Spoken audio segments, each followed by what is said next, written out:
The technique here couldn't be easier.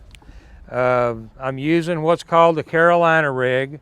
We use a medium, light to medium. I'm using bait casters today. We're fishing right straight down under the boat. There's no casting involved. Very low impact. You can sit in this chair I'm sitting in, but we have this rigged up on a Carolina rig.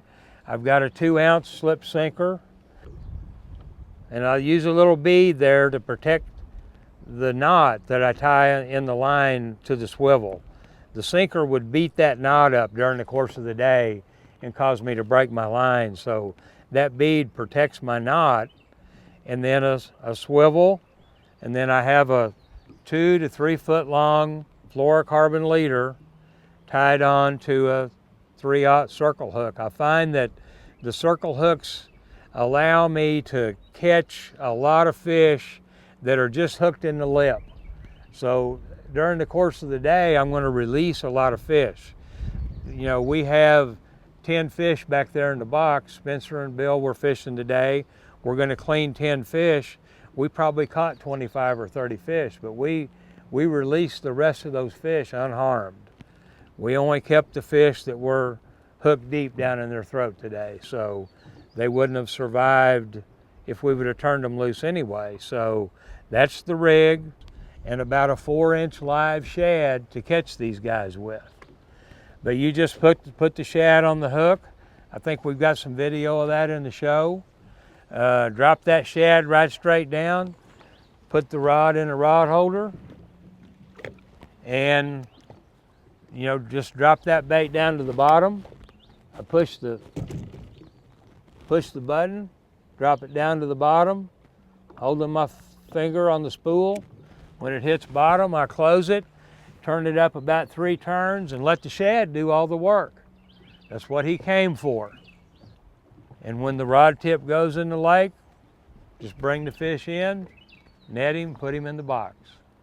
And like Spencer said, it's real.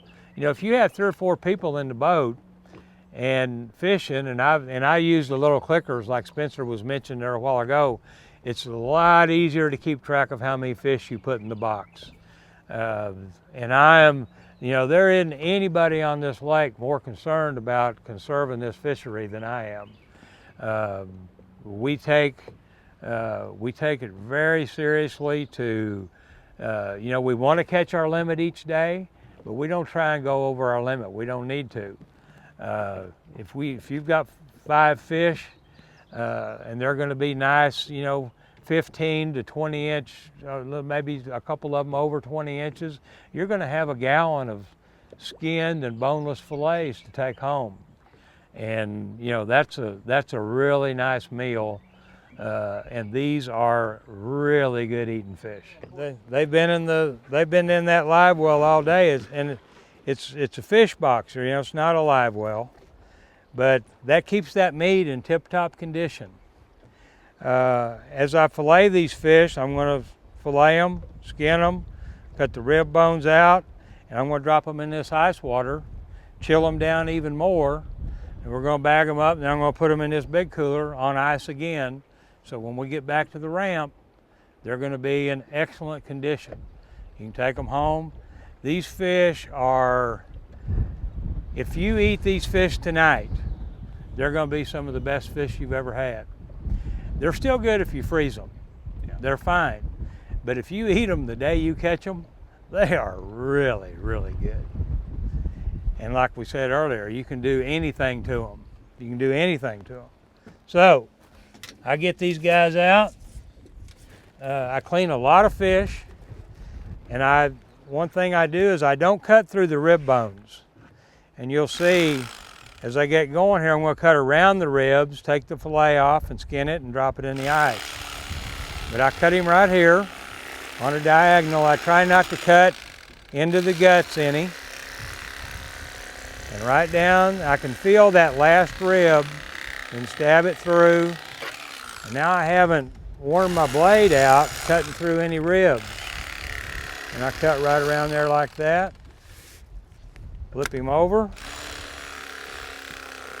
Same thing.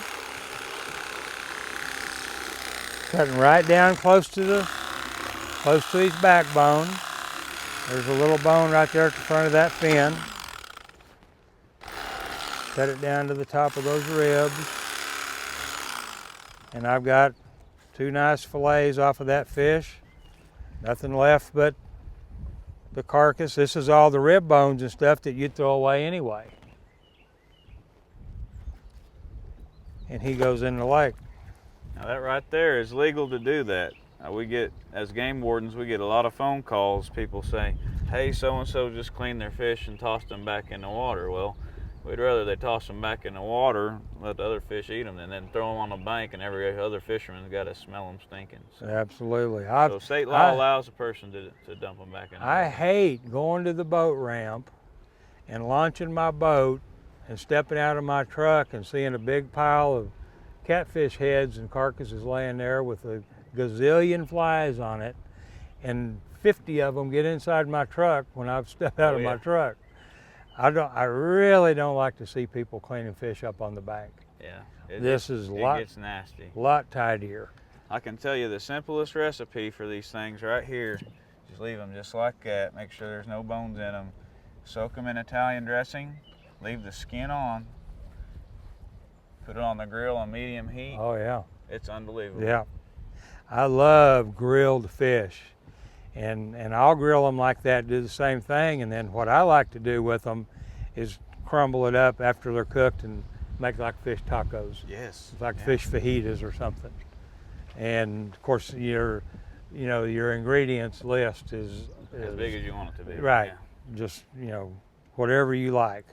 So, but typically I'll just go ahead and skin him. End up with a fillet like this in the ice water. That goes back and gets recycled. This is a really easy technique. Of course, I'm using an electric knife because I clean a lot of fish, but you don't have to have an electric knife to do this. You can do exactly the same thing with a hand fillet knife, and your blade will stay sharp, through a whole box of fish if you're not cutting through those bones. But what we end up with here is a skinless and boneless fillet that's ready to go for the final preparation, whatever, if you want to cut it up and fry it, if you want to bake it and broil it, just any way you can think of it. Oh, good shot. That was Spencer's fillet right there. Put that one back up on put that one back up on the board and show them that red meat. You want to cut the red out? Let me.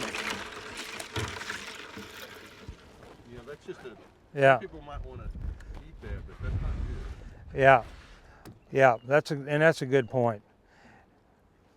Guys, one of the things about any kind of striped bass, hybrid striper, sand bass, white bass, whatever you want to call them, this red meat right here is very strong and fishy tasting. A lot of people don't like that real fishy taste, but you don't need an electric knife to do this. When I do it at home, I normally just use a regular knife, but this is right on the surface.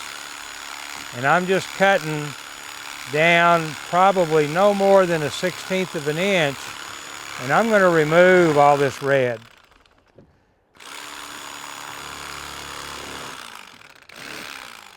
Now where the fish's lateral line was, this strip of red right here goes all the way through. So typically I'll just cut that off, set that aside, cut this little strip off, throw it away, got a little piece right there. Now then, once you have that red off of there, it is ready to go. Now, if I'm gonna have a big pan of fish, I've got a gallon of fillets, I'll take this fillet right here and I'll cut it off right there. And maybe make those two pieces, I'll go fry these small pieces. Then I'll preserve this big piece to go on the grill, to go bake, to blacken, to do some other type of preparation other than frying. But if I like fried fish, I just cut this up, chunk, ready to go right there.